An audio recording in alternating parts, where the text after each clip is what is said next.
Hello, my beautiful people. Welcome to Promise World for the Real Gist. I greet now my lovely people. My people, This lawyer so talk about Nnamdi Kanu. Make we gather watch the video make we hear wetin he talk about am.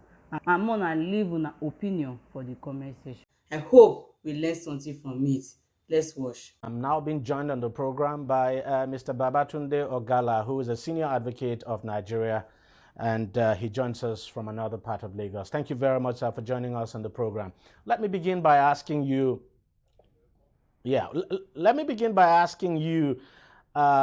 what you make of the rearrest of Nnamdi Kanu. What I can make of it is to perhaps go a little bit historical. I'm aware that Nnamdi Kanu was arraigned and was standing trial before the Federal High Court, Abuja, where Justice Binta Nyako presided. And while the trial was on, I recall he was detained for a while, and at some point applications were made for his bail, and he was granted bail. And what is the essence of bail? The essence of bail in a pending trial, it's to give the defendant some temporary freedom on the assurance that he will be available to stand trial. So upon this premise and the assurances given by his counsel, of course, the judge requested that sureties be provided. And what is the essence of suretyship? It's just to give an assurance that I can guarantee that this man will come for trial, and I enter into a bond that if he's not available, I shall fulfill that bond. Upon these assurances, Nnamdi Kanu was granted bail on terms by the judge. Of course, the trial was subsequently adjourned to future dates, on which dates Nnamdi Kanu was not available to stand trial. That informed the decision of the prosecution to apply to the courts to revoke his bail and issue a bench warrant for his arrest. So, as it were, I want to believe that is pursuant to that bench warrant. And what's a bench warrant? A bench warrant is an order to arrest and bring to court a defendant wherever he is found. So, Nnamdi Kanu, as it were, has been found, and from what we read in the newspapers, he was found outside the country, brought back to the country, and again brought before the court, which now ordered his remand before with the Department of State Security Service, and also ordered that his lawyers should be informed that he has been arrested and brought back. Now, thank you very much. That is my understanding of what has transpired. Thank you for that detailed explanation. Something I want to find out from you, because this has raised some sort of debates now out there in the public, that the day when he was taken to the court, where the DSS took him to court to get the court order now to remand him, that they ought to have allowed him access to his lawyer, that he was somehow against the law to have taken him to court without access to his lawyer. I'm talking about the last time he was taken to court, where the court eventually granted that order. Can you help us understand it now, legally speaking? That may not be correct. The order of court, when a bench warrant is issued, it's an order for you to arrest and bring him before the court. Wherever you find such a defendant, arrest and bring to the court, not to his lawyers. And the court has rightly said, take him away, keep him, but inform his lawyers that he's being held by you. And that, I believe, would have been done if, from what we read in the papers, his lawyers have become aware. I know some letters, I've seen some letters on the media, but I'm allegedly written by his lawyers, even to some UK agency, to come to Exactly. So the order of court is go and arrest him wherever you find him and bring him to this court, not take him to his lawyers. It is now the court that has rightly ordered that go and keep him in your custody, the DSS custody, and inform his lawyers. That is now an order of court, and give him access. So I believe that is the stage they are in now. So I'm not aware that he has met or not met with his lawyers, but like I said, there are some letters we've seen in the media which was allegedly written by his lawyers to some agency in the United Kingdom asking them to come to the aid of a British citizen. Now, let me ask you this. Going forward now, do we expect that the trial will now continue from where it stopped the last time? Is that what we expect to see? Absolutely. Of course, that's where it continues from there. And don't forget, his bail has not been revoked. So he's no longer on bail. That could his lawyer actually apply for another bail for him? Well, the court will decide if he deserves to get another bail. That is for the court to decide. I'm not to discuss on the merit or otherwise of his application. I've not seen his application. I don't know the premise upon which it is being requested for. Yes, it has been said that bail is a constitutional right, especially when the offences are not such that constitute that are treasonable. That is a constitutional right.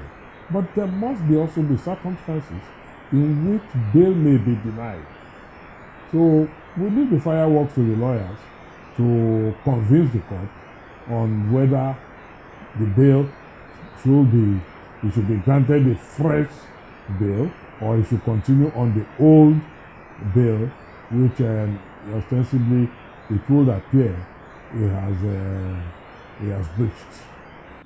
I would also want you to probably try to explain this better for people to understand, because we've had talks like, look, the British government, because Nnamdi Kanu actually holds a British passport as well, that the British government should intervene and get him released, and so he could go back to the UK and all of that. I think that is a misconception to imagine that because you are the citizen of a country, when you now commit an offense in another country, that country will go to the other sovereign country and say, oh, he's my citizen, he must be released. If not, there will be no Nigerian that will be in jail in any country outside Nigeria. And by the same token, there will be nobody who is a non-Nigerian that would have been convicted or put on trial in Nigeria. It is a misconception. And in his own case, he is also a Nigerian. He holds a dual citizenship. So the best the British government can do for him is to just monitor the trial. They can't stop another country from enforcing his laws. They cannot stop another country from putting on trial persons who break the laws. I mean, DJ, I ask you to ask yourself for the minute. Umaru Murtala, the underwear bomber, was convicted in the United States of America for attempting to blow up a Delta airline. So just imagine for the minute if the Nigerian government were to ask and say, oh, it's a Nigerian citizen who want to intervene, the law should not take its course. That doesn't add up. Whoever is suggesting that or imagining that, I will say with all sense of modesty, speaks out of sheer ignorance of the law and international treaties. It is not that you should interfere. They would protect the rights of their citizens. Rights. And part of that right is the right to a fair trial. Not rights, it's not a right.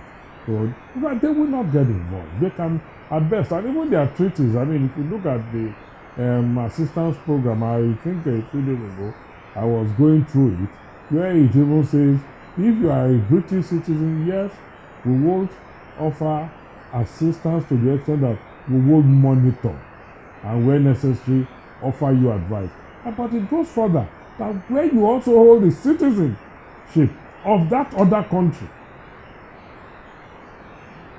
So we need to distinguish between the man who carries just a British citizenship and one who is a Nigerian citizen by birth, not acquisition. And who, while he was he committed the offenses he was alleged to have committed them within the territory of Nigeria in breach of Nigerian laws as a Nigerian citizen.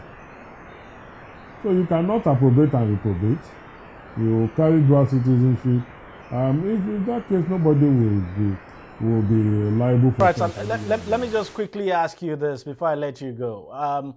You talked about fair trial. So what kind of trial do you expect to see? What kind of trial? A very fair one, a very open trial, subject to directions of court and the security concerns and implications that may arise from such a trial. I know he has seasoned lawyers. He had lawyers who were defending him. He had lawyers who made the application for bail on his behalf and succeeded in obtaining bail for him.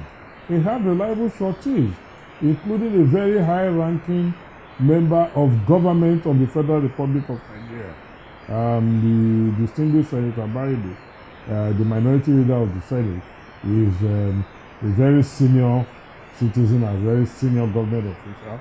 So he had reliable lawyers, he had reliable sureties, who would have done a good job to have convinced the court to grant him bail in the first place. So I'm sure to that extent he has good legal representation, and until the issue of bail and jumping bail or bail being revoked arose, I didn't think there was any complaint that the trial was not fair.